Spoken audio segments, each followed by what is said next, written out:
नमस्कार दोस्तों, मैं हूं अमनदीप और स्वागत है आप सभी का ईएनजी गाइड के एक और वीडियो में। आज का ये वीडियो है नोट मेकिंग को लेकर। नोट मेकिंग क्या होती है, कौन कौन से मेन पॉइंट्स होते हैं नोट मेकिंग में, या क्या कैरेक्टरिस्टिक फीचर्स होते हैं नोट मेकिंग के, क्या डेफिनेशन हो सकती है, क्योंकि आपसे एग्जाम में पूछा जा सकता है नोट मेकिंग क्या है। तो ये सब जानेंगे हम आज के इस वीडियो में। और उसके बाद हम ये देखेंगे कि अगर हमें कोई पैसेज दिया है, पैराग्राफ दिया है या कोई इन्फॉर्मेशन दी है तो हम उसे कैसे नोट्स में कन्वर्ट कर सकते हैं। उसका जो एप्लीकेशन पार्ट है उसे हम एक एग्जाम्पल के थ्रू समझेंगे। अगर आप और एक्सरसाइज करना चाहते हैं तो उसके लिए आप हमारा टेलीग्राम चैनल विजिट कर सकते हैं। टेलीग्राम चैनल का लिंक आपको नीचे डिस्क्रिप्शन में मिल जाएगा। तो नोट मेकिंग के बारे में ये सब समझने के लिए चलिए शुरू करते हैं हम आज की ग्लाइडिंग। तो नोट मेकिंग आपके एईसी एबिलिटी एनहांसमेंट कोर्स जो है उसमें राइटिंग स्किल्स का जो यूनिट है उसके अंडर नोट मेकिंग भी है। तो नोट मेकिंग हम छोटी क्लासेस में भी पढ़ते आए हैं कि नोट मेकिंग क्या होता है। हालांकि वो इतना एडवांस लेवल पर नहीं होता है, लेकिन हम जब क्लास में जब टीचर बोलता है तो बच्चे जो नोट करते हैं तो वो जो नोटिंग है वो नोट मेकिंग ही है। तो लेकिन सिलेबस के हिसाब से नोट मेकिंग क्या है और नोट मेकिंग में हम कौन कौन से काम करते हैं, कैसे नोट मेकिंग करते हैं और उसके क्या एग्जाम्पल हैं, ये जानने की कोशिश करते हैं। व्हाट इज नोट मेकिंग, सबसे पहले ये पता होना जरूरी है कि नोट मेकिंग है क्या। तो जो की इंफॉर्मेशन है, जो मेन आइडिया है किसी भी टेक्स्ट का, राइट। तो जो किसी भी टेक्स्ट का जो मेन आइडिया है, जब आप उसको समराइज करते हैं, जब आप उसको छोटा करके लिखते हैं तो उसे हम नोट मेकिंग कहते हैं, नोट्स बनाने का। ठीक है, जो मेन कंटेंट किसी टेक्स्ट का है, जब आप उसे छोटा करके पार्ट में पॉइंट्स में लिखते हैं, खासकर यहाँ पे समराइज जो करना है वो आपने वो पॉइंट्स में करना है। आप बुलेट्स का यूज कर सकते हैं, आप इस तरीके से कुछ डॉट्स बना सकते हैं, ठीक है। और ऑर्गेनाइजिंग आइडियाज सिस्टमेटिकली, हो सकता है टेक्स्ट में जो आइडिया आपको दे रखा है वो बहुत आगे पीछे हो, बहुत डिटेल्ड हो, लेकिन आप जब नोट मेकिंग करेंगे तो उन आइडियाज को बहुत ही सिस्टमेटिक तरीके से, सिस्टमेटिकली जो है वो ऑर्गेनाइज करेंगे, राइट। और नोट मेकिंग में आप जो इंपॉर्टेंट पॉइंट्स हैं आप सिर्फ उन्हीं को हाईलाइट करेंगे। आप पूरा पूरा जो है वो टेक्स्ट जो है वो नहीं लिखेंगे, बीच से लाइनें भी उठाकर नहीं लिखनी है, सिर्फ पॉइंट्स आपने लिखने हैं नोट मेकिंग में। और इस तरीके से इंफॉर्मेशन लिखी जानी चाहिए कि पढ़ने वाले के लिए, रिव्यू करने वाले के लिए वो काम इजी हो जाए, आसान हो जाए। इस तरीके से नोट मेकिंग होनी चाहिए। इससे क्या होता है, नोट मेकिंग से क्या होता है कि जो अंडरस्टैंडिंग लेवल है और जो रिटेंशन पावर है वो बढ़ जाती है। नोट मेकिंग बिल्कुल उसी तरीके से है, मान लीजिए आपका जैसे हिस्ट्री में, पॉलिटिकल साइंस में या किसी और सब्जेक्ट में कोई क्वेश्चन होता है और उसके जो हेडिंग्स होते हैं, जब आप हेडिंग्स को पढ़ते हैं तो हेडिंग के अंदर का जो आइडिया है वो आपको क्या लिखा है उसमें, उसके बारे में आपको पता चल जाता है। तो ये जो किसी भी क्वेश्चन को बिना हेडिंग के लिखा हुआ है, अगर उसका जवाब, उसके जब हेडिंग्स के साथ आप उस लिखते हैं तो वो जो हेडिंग्स हैं वो बेसिकली नोट्स हैं उस टेक्स्ट के, राइट। तो एक डेफिनेशन जो है, अगर नोट मेकिंग की बनाने को बोला जाए आपको कि डिफाइन नोट मेकिंग और व्हाट इज नोट मेकिंग, तो आप यहां से ये डेफिनेशन जो है उसको पॉज करके आप नोट कर सकते हैं। Note making is the process of writing down important points from what we read और हियर। जो भी हम सुनते हैं या जो भी हम पढ़ते हैं उसमें से जो इंपॉर्टेंट पॉइंट्स को हम नोट करते हैं वो नोट्स हैं। It helps organize information clearly and makes it easier to understand and remember. Notes usually include main ideas, key details, and important examples. They are useful for studying, revising, or recalling information quickly. So this is the definition of note making. अगर paper में आपसे पूछा जाता है कि what is note making और what do you understand by note making, right? तो आप ये definition जो है वो लिख सकते हैं। अब जरूरी बात क्या है, जरूरी बात है कि जो मेन जो पॉइंट्स हैं या की फीचर्स हैं नोट मेकिंग के वो क्या हैं। क्योंकि पेपर में आपसे ये पूछा जा सकता है कि what are the main points which we should take note of when we are making notes, कि जब भी हम नोट्स बना रहे होते हैं, नोट्स लिख रहे होते हैं, तो कौन कौन सी बातों का हमें ध्यान रखना है। ये पेपर में भी पूछा जा सकता है और ये वैसे भी आपको पता होना चाहिए, क्योंकि राइटिंग स्किल यहीं से पैदा होगा। अगर ये सारी बातें आप ध्यान में रखोगे और फिर जो आप नोट्स लिखोगे, हम यहाँ एक्सरसाइज करके देखेंगे इसी वीडियो में, लेकिन इस तरीके से जो आप एक्सरसाइज करोगे वहां पे अगर आपको ये मेन पॉइंट्स या की फीचर्स पता है तो आपको नोट मेकिंग में आसानी होगी। तो पहला जो पॉइंट है वो है रीडिंग एंड लिसनिंग केयरफुली। क्योंकि जब तक आप चीज को ध्यान से नहीं पढ़ते, या अगर आप किसी बात को सुन रहे हैं, जब तक आप उस बात को ध्यान से नहीं सुनते तब तक आपके नोट लिखना पॉसिबल आपके लिए नहीं है। तो ये ध्यान रखना है कि किसी भी चीज को अच्छे से समझने के लिए, उसको अच्छे से अंडरस्टैंड, उसका जो कंटेंट है उस कंटेंट को अच्छे से समझने के लिए आपको किसी भी दी हुई टेक्स्ट को बहुत ही ध्यान से पढ़ना है। दूसरा जो आपको बात ध्यान में रखनी है वो है आइडेंटिफाइंग की फीचर्स। जो की पॉइंट्स हैं आपके, जो मेन आइडिया है, जो की पॉइंट्स हैं, जो राइटर उस टेक्स्ट में मेन कहना चाहता है, उनको जरूर ध्यान में रखना है, उनको पिक करना है। उनकी जो इंपॉर्टेंट डिटेल्स है उनको भी आपने पिक करना है, कोई एग्जांपल्स दे रखे हैं उनको भी ध्यान में रखना है, क्योंकि आपको वो सारे पॉइंट्स अपने नोट मेकिंग में इंक्लूड करने होंगे, जो टॉपिक से रिलेटेड जो कुछ भी है। उसके बाद जो भी आपने मेन आइडियाज को आपने अंडरलाइन किया है, या इंपॉर्टेंट डिटेल्स को या एग्जांपल्स को जो आपने अंडरलाइन किया है टेक्स्ट में, उनको आपने एक किसी भी जो पैटर्न वहां पे आपको कोई दिख रहा है, उस पैटर्न को आपने आइडेंटिफाई करना है और उन पॉइंट्स को आपने अकॉर्डिंगली अरेंज करना है। ठीक है, कई बार क्या होता है कि मेरिट्स डीमेरिट्स के हिसाब से हो जाते हैं, कई बार डूज एंड डोंट्स के हिसाब से हो जाते हैं, लेकिन ये पॉइंट्स आपको लॉजिकली अरेंज करने हैं। आप हेडिंग यूज कर सकते हैं, आप सब हेडिंग्स यूज कर सकते हैं, आप बुलेट्स और पॉइंट्स को यूज कर सकते हैं। ठीक है, आप नंबरिंग भी कर सकते हैं। तो ये जो चीज है, हेडिंग यूज करना और सब हेडिंग्स यूज करना और बुलेट्स यूज करना, ये नोट मेकिंग का बहुत ही सिग्निफिकेंट हिस्सा है। इसके अलावा आप एब्रीवेशंस भी यूज कर सकते हैं। ठीक है, बड़े बड़े कोई शब्द हैं या कोई बार बार रिपीट हो रहे हैं, मान लीजिए क्रिटिकल थिंकिंग है तो सीटी, critical thinking, critical thinking, critical thinking आप कितनी बार लिखेंगे, तो उसके लिए आप सीटी वर्ड यूज कर सकते हैं। सोशल मीडिया है तो आप एसएम यूज कर सकते हैं। इस तरीके से आप एब्रीवेशन भी यूज कर सकते हो। तो हेडिंग और सब हेडिंग और बुलेट्स और ये जो एब्रीवेशंस हैं, इनका यूज करना नोट मेकिंग में बहुत कॉमन है, तो इनको जरूर आपने यूज करना है। इसके बाद है यूजिंग एब्रीवेशंस एंड सिंबल्स। ये बात मैंने आपको पहले ही बता दी कि आप शॉर्टन फॉर्म जो है वर्ड्स की, वो आप यूज कर सकते हैं ताकि चीजें जल्दी से आसानी से याद हो जाएं। जरूरत पड़े तो आप सिंबल्स भी यूज कर सकते हैं, एंड को जैसे इस तरीके से यूज करना, या इस तरीके के कई सारे सिंबल्स हैं, डॉलर का, रूपी का, आप उनको जल्दी जल्दी लिखने में उन सिंबल्स का यूज कर सकते हैं। समराइजिंग, जो इंफॉर्मेशन आपके पास है वो आपने बहुत डिटेल्ड तरीके से नहीं देनी है। ये ध्यान रखना है कि हर चीज कॉपी हो जाए, हर चीज की नोटिंग हो जाए, लेकिन वो समराइज्ड तरीके से ही होनी चाहिए। ठीक है, तो अपने वर्ड्स में आपको उसको लिखना है, अपने जो आपकी लैंग्वेज है, आप वर्ड्स को चेंज करेंगे थोड़ा बहुत जहां जरूरत है, कीवर्ड तो सेम रहेंगे, लेकिन फिर भी थोड़ी बहुत लैंग्वेज अगर आप चेंज करना चाहते हैं तो वो कर लेनी चाहिए, क्योंकि अच्छा जो नोट मेकिंग है वो वही माना जाता है जिसमें आप एक समरी वाले तरीके से आप लिखते हैं।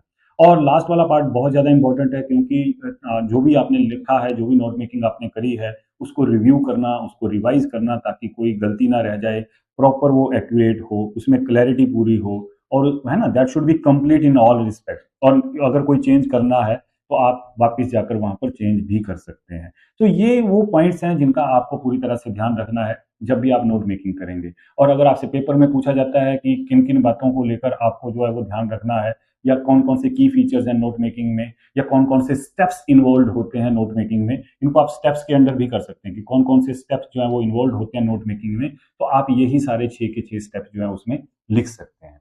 राइट, तो नेक्स्ट चीज है उसका प्रैक्टिकल पार्ट। प्रैक्टिकल पार्ट का मतलब है कि आपको कोई टेक्स्ट दी जाती है, हो सकता है पेपर में आपको 5 मार्क्स की एक टेक्स्ट दे दी जाए, एक पैराग्राफ दे दिया जाए, long paragraph it will be somehow 150-200 words में। हो सकता है कि आपको एक पैराग्राफ दे दिया जाए और आपको बोला जाए कि इसके नोट्स लिखिए, right notes for the following text. Right, तो आपको क्या करना है, सबसे पहले जो हमने बात करी थी कि सबसे पहले आपने उसको बड़े ही ध्यान से पढ़ना है ताकि आपको हर चीज की क्लैरिटी हो जाए। साथ साथ में आपको जो मेन पॉइंट्स हैं, कोई डिटेल्स हैं, कोई एक्सप्लेनेशन हैं, कोई एग्जाम्पल्स हैं, उनका भी ध्यान रखना है, उनको आप अंडरलाइन करते जा सकते हैं। तो यहाँ एक पैराग्राफ है जो यहाँ मैंने इसको लगाया हुआ है, उसके बाद उसकी कैसे नोट मेकिंग करेंगे वो देखेंगे। तो ये पैराग्राफ इस तरीके से है, आप वीडियो को पॉज करके खुद भी पढ़ सकते हैं डिटेल में, अगर आपको एक बार में नहीं समझ में आता है। आपकी कन्वीनियंस के लिए एक बार मैं भी इसको यहाँ से पढ़ूंगा। Social media has revolutionized the way people communicate in the 21st century. Platforms such as Facebook, Twitter, and Instagram enable instant communication, bridging geographical barriers. However, this shift comes with both benefits and drawbacks. तो इसमें क्या है कि जो social media है वो कैसे उसने 21st सेंचुरी में जो लोगों का कम्युनिकेट करने का, लोगों का एक दूसरे से बात करने का जो तरीका है, उसको बहुत ही ज्यादा रिवोल्यूशनाइज कर दिया है। दूसरी बात इसने कही है कि कुछ सोशल मीडिया प्लेटफॉर्म्स है, जैसे फेसबुक है, ट्विटर है, इंस्टाग्राम है, इससे क्या होता है, हम इंस्टेंटली किसी के साथ कम्युनिकेट करते हैं, एकदम से दुनिया के किसी भी हिस्से में हम कम्युनिकेट कर सकते हैं। तो जो जियोग्राफिकल बैरियर्स हैं, है ना, कि कहीं बहुत ज्यादा पहाड़ी एरिया है या बहुत ज्यादा कहीं डेजर्ट एरिया है, तो वहां जैसा मर्जी एरिया, उससे कोई फर्क नहीं पड़ता, आप वहां कम्युनिकेट कर सकते हैं। लेकिन राइटर ने यहाँ पर एक और बात कही है कि भाई ये सोशल मीडिया की जो बातें हैं ये हमारे लिए बेनिफिट वाली तो जरूर है, लेकिन इसके कुछ ड्रॉबैक्स भी हैं। तो यहां तक हमने इस पैराग्राफ को पूरा समझ लिया। आगे इस पैराग्राफ में राइटर ने लिखा है one of the key advantages of social media is its ability to connect people. अब एडवांटेजेस की बात की है और पहली एडवांटेज क्या बताइए कि एबिलिटी टू कनेक्ट पीपल, कि लोगों को एक दूसरे से कनेक्ट करती है। Families and friends separated by long distances can now interact in real time, कि जो दोस्त हैं, हमारे रिश्तेदार हैं जो बड़ी दूर दूर रहते हैं, वो इंटरेक्ट कर सकते हैं, एक दूसरे से बात कर सकते हैं, they can talk to each other, rather of तो वीडियो कॉल के थ्रू भी, है ना। रियल टाइम मतलब यहाँ पर लाइव आप कह सकते हैं, जो लाइव है चल रहा है, ठीक है। Businesses also leverage social media for marketing, customer engagement and brand building, है ना। अब देखिए बहुत सारे बिजनेस हाउसेज जो हैं वो भी सोशल मीडिया को यूज कर रहे हैं, वहां पर अपना प्रमोट कर रहे हैं, अपने कस्टमर की जो एंगेजमेंट है उसको बढ़ाने के लिए, ब्रांड को आप प्रमोट करने के लिए, मार्केटिंग करने के लिए। तो ये दूसरा एडवांटेज है। Additionally social media plays a crucial role in social movements, enabling activism and awareness on various global issues. अभी एक और बात भी है, सोशल मीडिया के थ्रू हम बहुत सारी सोशल मूवमेंट्स भी चला रहे हैं लोगों को अवेयर करने के लिए। किसी किसी कोई प्रॉब्लम के, कोरोना के दौरान ये चीज बहुत ज्यादा हुई थी, कैसे अवेयर रहना है बीमारियों से या बाकी चीजों से, कौन कौन सी चीजें अच्छी हैं। There are so many campaigns and movements basically जो सोशल मीडिया के थ्रू चलाई जा रही है, राइट। इसके बाद इसने आगे बात करी है इसी पैराग्राफ में, डिस्पाइट, मैंने इसको छोटा छोटा करके तीन अलग अलग स्लाइड्स में डाला है, तीन चार में। Despite these benefits social media also presents challenges, लेकिन इसके साथ ही कुछ डीमेरिट्स भी हैं, कुछ चैलेंजेस भी हैं। क्या है? The spread of misinformation is a major concern. पहली तो बात है कि मिस इन्फॉर्मेशन, इतनी ज्यादा इन्फॉर्मेशन सोशल मीडिया के थ्रू प्रोवाइड कर दी जाती है कि उसमें कौन सी इन्फॉर्मेशन सही है और कौन सी गलत है ये पता करना मुश्किल हो जाता है। और as false news can easily go viral affecting public opinion, है ना। गलत न्यूज चलती रहती है सोशल मीडिया पे, आपने देखा होगा बहुत कुछ गलत भी आ जाता है। Moreover excessive social media use has been linked to mental health, और बहुत सारे वीडियोस देखना, बहुत सारे सोशल मीडिया का यूज करना बहुत सारे लोगों के द्वारा मेंटल इशू, हेल्थ के इशू जो है वो भी क्रिएट कर रहा है, such as anxiety and depression, specially among teenagers, बच्चों के साथ, छोटे बच्चों के साथ ये चीज ज्यादा है। Cyber bullying is another major issue, ये भी एक सबसे बड़ी समस्या है साइबर बुलिंग जो है, ठीक है। आप हमेशा वनरेबल होते हो, affecting the self esteem and well being of users, आपके ऊपर कोई भी वायरस अटैक हो सकता है, कोई साइबर बुलिंग हो सकती है, राइट। इसके बाद इसी टेक्स्ट में लास्ट में राइटर ने लिखा है कि in conclusion while social media has transformed communication, it is essential to use it responsibly to maximize its benefits while minimizing its drawback। कि सोशल मीडिया का हमें किस तरीके से यूज करना चाहिए, इस तरीके की बातें लिख के उसने जो है वो यहाँ पर चीज को कंक्लूड कर दिया है। अब हमने क्या किया, हमने इसकी एक क्लोज रीडिंग करी, बहुत ही ध्यान से इसको पढ़ा, इसके मीनिंग को अंडरस्टैंड करने की कोशिश करी। हमने कुछ खास खास पॉइंट्स को डिस्कस भी किया, हिंदी में भी समझने की कोशिश करी, ये भी देखा कि ये मेरिट और डीमेरिट्स के बारे में है। तो अगर हम इसके नोट्स लिखते हैं तो हम इसका टाइटल बना सकते हैं बहुत आराम से, impact of social media on modern communication, या इम्पैक्ट ऑफ सोशल मीडिया, ये सिर्फ कम्युनिकेशन भी लिख सकते हैं, राइट। आजकल के टाइम में जिस तरीके से हम कम्युनिकेट कर रहे हैं, सोशल मीडिया ने उसके ऊपर कितना इम्पैक्ट डाला है ये पैराग्राफ में बताया गया है। तो मेन पॉइंट्स में हम सबसे पहले इंट्रोडक्टरी पार्ट जो था, हम उसमें क्या लिख सकते हैं। देखिए पहला मैंने हेडिंग दिया है यहाँ पे इंट्रोडक्शन। अब इंट्रोडक्शन के अंदर जो है यहाँ पे दो सब हेडिंग्स हैं। क्या है? सोशल मीडिया को मैंने यहाँ पे क्या किया है, एक एब्रीवेशन भी यूज कर ली है, SM ब्रैकेट में, आप इस तरीके से लिख सकते हैं। Social media changed communication in the 21st century, ये आप लिख सकते हैं। प्लेटफॉर्म्स कौन कौन से? फेसबुक, ट्विटर, इंस्टाग्राम, ये सोशल मीडिया प्लेटफॉर्म्स हैं। इसके अलावा it enables instant communication across distances, हमने पढ़ा था ना कि एकदम से कहीं भी बैठे हम बड़ी दूर तक जो है वो बात कर सकते हैं, ये इंट्रोडक्टरी पार्ट में दिखाया गया है। इसके बाद दूसरा मेन हेडिंग जो है वो मैंने दिया है एडवांटेजेस ऑफ SM। यहाँ पे पूरा सोशल मीडिया नहीं लिखा है, सिर्फ SM लिखा है, राइट। तो एडवांटेजेस ऑफ SM, कौन कौन सी एडवांटेजेस हैं जो हमने हाईलाइट करी थी, उनको यहाँ बुलेट लगाकर हम लिख देंगे। पहला था कनेक्टिविटी, ये keep families and friends connected, उसको मैंने सब हेडिंग दे दिया है यहाँ पर, कनेक्टिविटी, ये इसे हम सब हेडिंग्स कहते हैं। तो यहाँ पे आपने थोड़ा सा स्पेस जरूर छोड़ना है जब आपने सब हेडिंग्स लिखने हैं। मेन हेडिंग अगर आपका यहाँ से शुरू हो रहा है तो सब हेडिंग थोड़ा सा आगे से शुरू होगा और वहां आप बुलेट लगाएंगे। ऐसी बुलेट्स आप हाथ से नहीं लगा पाओगे तो आप ऐसी बुलेट्स लगा सकते हैं, आप ऐसे लिख सकते हैं, ऐसे दो लाइंस लगा के पैरेलल, वहां पे आप लगा देंगे। जनरली हैंड इंप्लाइज वाला जो साइन होता है मैथमेटिक्स में, वो जनरली सबसे आसान होता है और अच्छा होता है। दूसरा जो एडवांटेज है वो है बिजनेस एंड मार्केटिंग, कि कैसे बिजनेस हाउसेस, हमने पढ़ा था कि कैसे वो ब्रांड बिल्डिंग के लिए और कस्टमर एंगेजमेंट के लिए जो है वो यूज करती हैं। देखिए वर्ड मैंने चेंज किया है थोड़ा सा, ठीक है। कस्टमर बेस बढ़ा सकते हैं। और सोशल मूवमेंट्स में भी ये चीज़ यूज़ होती है, जैसे हम एक्टिविज्म के लिए या अवेयरनेस के लिए जो है वो कैंपेन चलाने के लिए हमें ये चीज़ जो है वो काम आती है सोशल मीडिया, ये इसका एडवांटेजेस है। अभी उसके बाद हमने पढ़ा था कि कुछ डिसएडवांटेजेस भी हैं, फिर से एसएम लिखा है। तो देखिए इसको फिर से वही है, यहाँ से आपको एक जो अलाइनमेंट है उसको आपने मेंटेन करना है। पहला है मिस इन्फॉर्मेशन, बहुत सारी फेक न्यूज़ होती हैं जो कि आसानी से फैल जाती हैं, ये भी इसकी एक डिसएडवांटेज हमने पढ़ी। मेंटल हेल्थ इश्यूज आते हैं, लोगों को एंग्जाइटी है, डिप्रेशन है, स्पेशली इन टीन्स, वहाँ पे टीनेजर्स लंबा लिखा था, इसको यहाँ पे थोड़ा सा एब्रीवेट कर दिया है, S PSP specially, right. Cyber bullying की समस्या भी एक डिसएडवांटेज में आती है, वो भी this affects self esteem and wellbeing of the people and people are more vulnerable, अगर आप लिखना चाहें तो लिख सकते हैं, राइट। तो ये आपका तीसरा हेडिंग है, और तीसरे हेडिंग के अंदर आपके जो है वो 3 सब हेडिंग है। किसी भी हेडिंग के अंडर नंबर ऑफ सब हेडिंग्स जो है वो वेरी कर सकता है, अलग अलग हो सकता है किसी हेडिंग के अंदर 2 सब हेडिंग हो या कोई भी सब हेडिंग ना हो, ऐसा भी हो सकता है कई बार, ठीक है।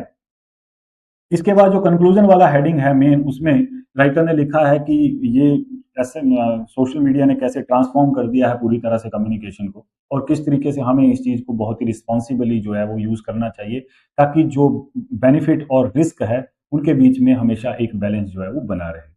तो इस तरीके से आप नोट्स लिखेंगे इंट्रोडक्टरी पार्ट के, कंक्लूजन के या कंक्लूडिंग पार्ट के।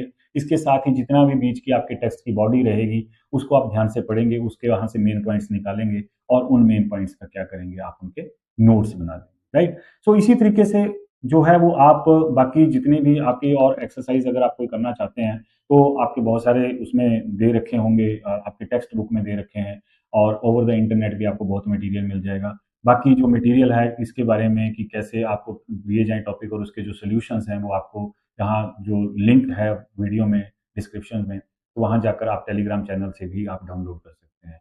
तो आई होप ये वीडियो आपको इन्फॉर्मेटिव लगा होगा, और अगर ये इन्फॉर्मेटिव लगा है तो प्लीज़ इसे लाइक, शेयर और सब्सक्राइब ज़रूर करें। Thank you very much.